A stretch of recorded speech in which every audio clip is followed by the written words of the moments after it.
اس آزادی کے لیے بہت سے کاروبار چھوڑے گئے ہیں، اس آزادی کے لیے بہت سے جوانوں نے اپنی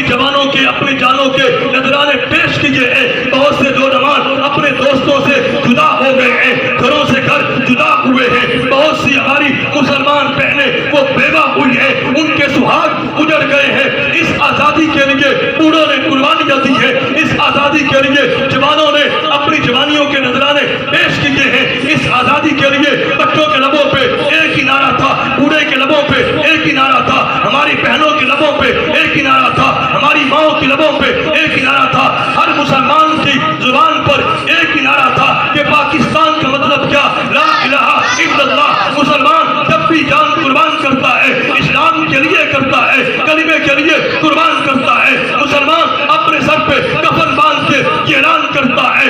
کرتا ہے لوگوں سن لو، سپر پاور ایک اللہ ہے، ہم کلمے کے بیٹے ہیں، ہم اسلام کے بیٹے ہیں، ہم قرآن کے بیٹے ہیں، قرآن کے لیے ہماری جان بھی حاضر ہے، قرآن کے لیے ہمارا مال بھی حاضر ہے، ہمارا تن من دھن بھی حاضر ہے، ہمارے مال جان کاروبار ماں باپ اولادیں ہماری حاضر ہیں۔ تو اس وقت بھی جب 1947 14 اگست کو مسلمانوں نے صحابہ کرام کی یاد کو تازہ کیا ہے، صحابہ کرام نے مدینہ ہجرت کی ہے، مکہ کو چھوڑ کر، اور مسلمانوں نے ہندوستان کو چھوڑ کر پاکستان کی سرزمین پہ ہجرت کی ہے، تو لہذا مجھے اور آپ کو یہ مٹی مفت میں مل گئی ہے، شاید اس لیے ہمیں اس کی قدر نہیں ہے۔ کاش ہم 47 کے شہداء کو جا کے پوچھے کہ پاکستان کی قیمت کیا ہے، ان ماؤں سے پوچھے جن کے لال ہمیشہ کے لیے جدا ہو گئے، ان سے جا کے پوچھے کہ پاکستان کی قیمت کیا ہے، پاکستان کسے کہتے ہیں۔ اس مٹی کے حصول کے لیے، اس وطن کے حصول کے لیے وہ بچے جن کو نیزوں کی ہڈیوں پہ سکوں نے اچھال دیا ہے، جو اپنی ماں سے جدا ہو گئے،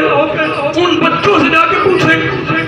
کہ پاکستان کی قیمت کیا ہے، یہ مٹی کتنی مقدس ہے، یہ مٹی کتنی مطہر ہے، یہ مٹی کتنی قیمتی ہے، یہ ملک کتنا قیمتی ہے۔ آج ہمیں اس کی قدر نہیں ہے۔ کاش 47 کے شہداء سے جا کے پوچھو کہ پاکستان کی قیمت کیا ہے۔ آج یہ پاکستان میرے پاس ہے، یہ پاکستان آپ کے پاس ہے، ہم اس کے باشندے ہیں، یہ ہماری ماں ہے، ہم اس کے بیٹے ہیں، یہ ہمارا گھر ہے، ہم اس کے رکھوالے ہیں، یہ ہمارا وطن ہے، میں اور آپ اب اس کے پاسبان ہیں، یہ ہمارا چمن ہے، میں اور آپ اس کے باغباں ہیں، یہ ہماری صنعت ہے، یہ ہماری تعمیر ہے، ہم اس کے معمار ہیں، اس کو تعمیر ہم نے کرنا ہے۔ جس نعرے سے پاکستان کل بنا تھا، اسی نعرے سے آج پاکستان بچے گا۔ کل پاکستان بنانے کی بات تھی، آج پاکستان کو بچانے کی بات ہے۔ وہاں ہم نے براہ راست انگریز سے